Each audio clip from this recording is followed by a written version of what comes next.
So here we are, right? And now I'm going to square this off, right? I'm just pushing like this, and then I'll come in and articulate the corners. And this is about as stiff as butter in the fridge, maybe a little bit softer than that. Now I'm going to flip this over, and I'll do the same thing down here, but I really want to articulate those clear corners. Okay, so there we are. So then, when it's a little bit stiff, now I'm going to cut it. And I'm just going to cut it right down in half with the X-Acto knife. Just right down. So I started making these pots when I lived in Nova Scotia. I was a student there. I went to study with a potter there named Walter Ostrom. He's a wonderful potter and had such great pride in being a craftsman. And I used to walk by this very beautiful church on the way to school every day. And I wanted to make pots that were shaped like this church because architecturally it was just gorgeous. Okay?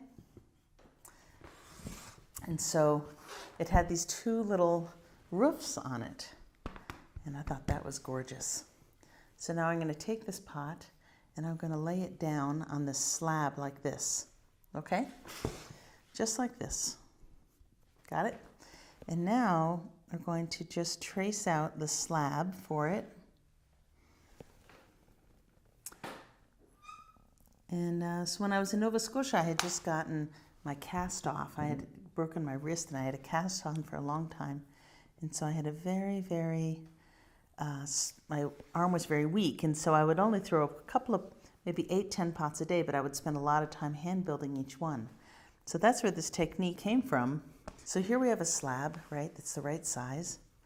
It's a little, okay. Now this edge is sort of not so appealing here. So I'm going to compress that edge down a little bit with my hand. You could also run it between 2 sheets of newspaper, which we call the magic paper trick.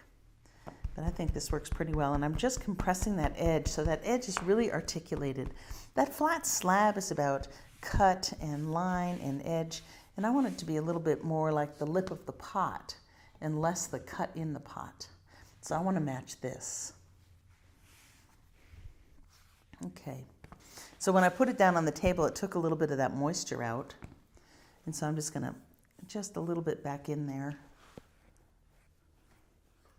Okay. So now I'm going to put it together.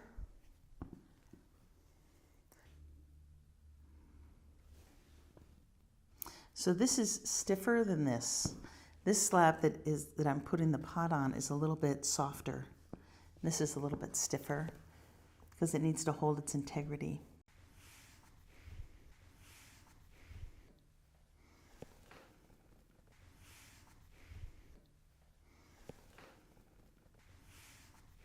So here this guy's going to go right down on there.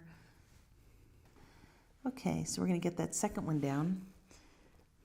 And then this is one of the tricks. Okay, ready? Here we go.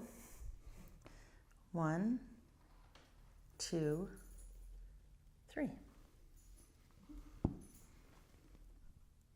So now what I've done is I've made a pot that is 2-chambered, but I've made it into one pot, and it's architectural.